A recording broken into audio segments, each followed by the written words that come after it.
kind of feel like we have something to prove when it comes to playing TSM, but at the end of the day, it's just a regular split. People don't really like weigh too much on those matches and results. I'd say I want to beat them in playoffs more than anything.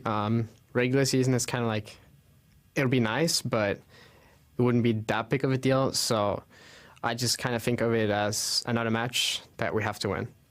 Now, you can't talk about Cloud9 versus TSM without talking about the matchup in the mid lane. The two Danes, Bjergsen and Jensen, have been smashing throughout their careers, are continuing to smash here in the summer split, and this is going to make for a very exciting mid lane matchup today. Yeah, especially since right now you can see all the statistics. Jensen actually beats Bjergsen in pretty much all those significant statistics right now, so he's been performing better, but there is something to note where Bjergsen has been playing things like Zilean, the Galio, a little more supportive, so showing a diverse style, whereas Jensen is kind of the crux for everything that's going on in Cloud9 right now. Now, this is specifically referring to, this split stats. What about historically the matchup between these two guys? So I was doing a bit of digging, and I was looking at Jensen and how he performs, because he's been such a dominant laner. Overall, in his entire career, at 15 minutes, he averages up 11.2 CS, which is absurd. That's monstrous if you just keep that throughout your entire career, regardless of who you face in the NALCS. But against Bjergsen specifically, he is actually negative 3.7 at 15 minutes.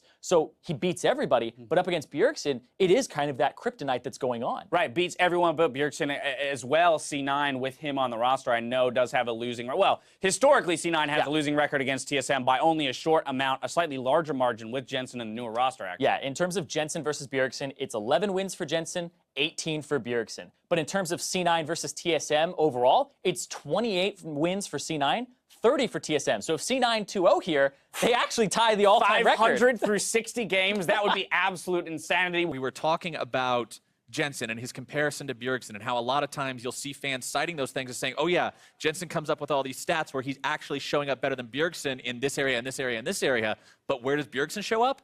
He gets more wins. Yeah, and some of it can be attributed a little bit to the team style.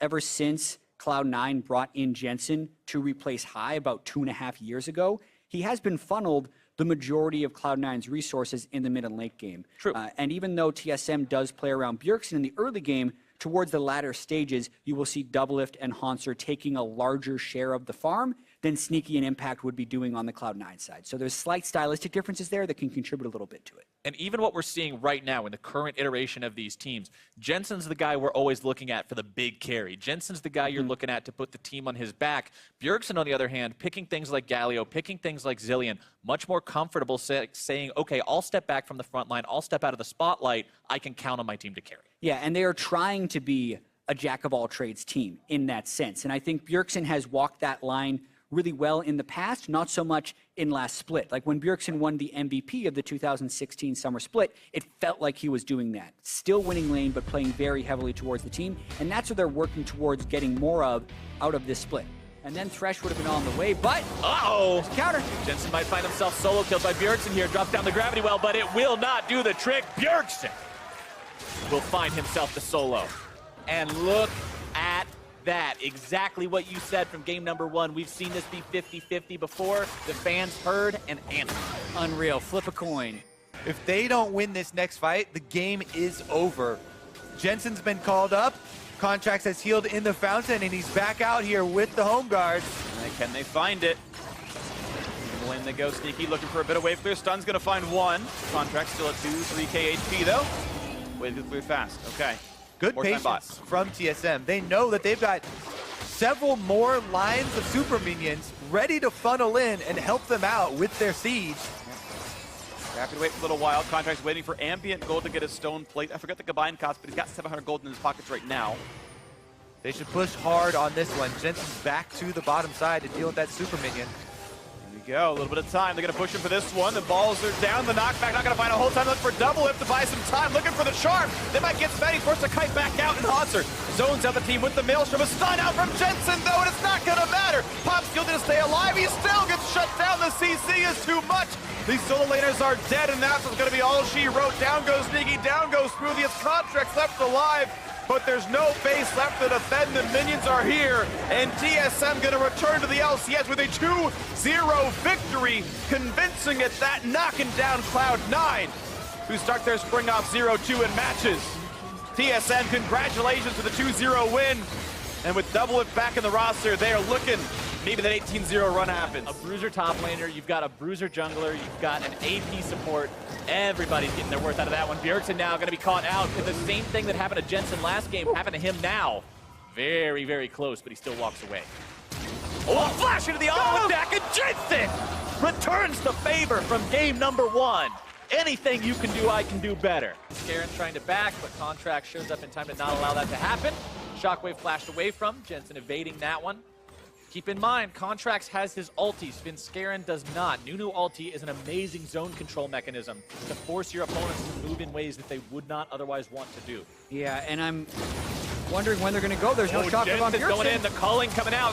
Smoothie trying to rotate in, and Jensen grabs himself a kill. And even though Smoothie was there, that was unassisted solo kill there by Adoring Shield Lucian onto Bjergsen's Orianna. So making it count. Contracts. Contracts might be in some trouble. Scarin going to be slowed down. The absolute zero channel. Contracts trying to get himself away. Not going to be killed just yet.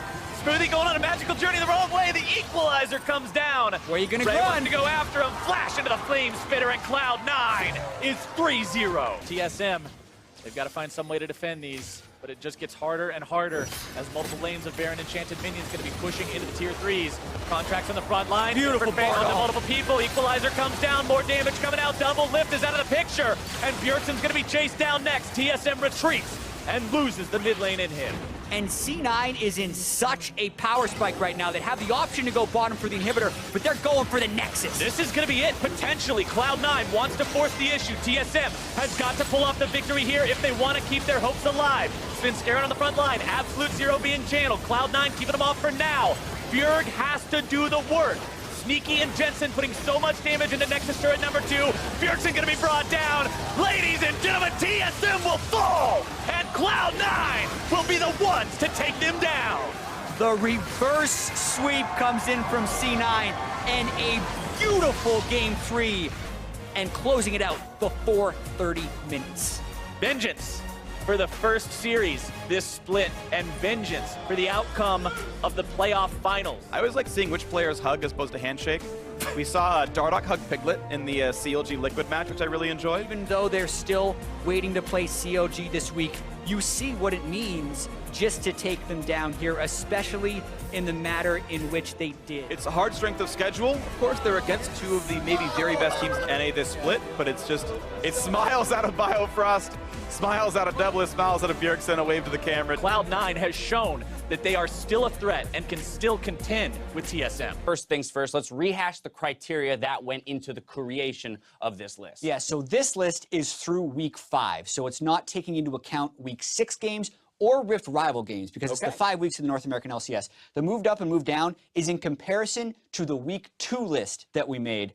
And then I would just say the final thing is it's a combination of stats as well as the eye test for where these guys rank. All right, perfect. So, getting into the nitty-gritty of it all, we've got Jensen here sitting at S tier. Does that mean he's a perfect player? I made him S+, actually, and this is kind of my special ranking reserved for, I think this is the best player in the NA LCS right now through 5 weeks. And when you look at what Jensen has done, both in lane to the teamfight phase, and how he's really been the sole reason for a lot of the Cloud9 victories, a team that has been struggling a little bit, but his numbers are absolutely off the charts. He's the one that seems to make the majority of the plays for Cloud9 as well, so I just kind of had to put him at S+ here because he's been performing so well. Understanding you're not taking into account week 6 games, but we did see just Friday night Cloud9 struggling when Jensen isn't getting off the ground. So much of their success hinges on his performance specifically. Another Dane in the mid lane, Bjergsen, right underneath him in the S tier. What separates him from Jensen?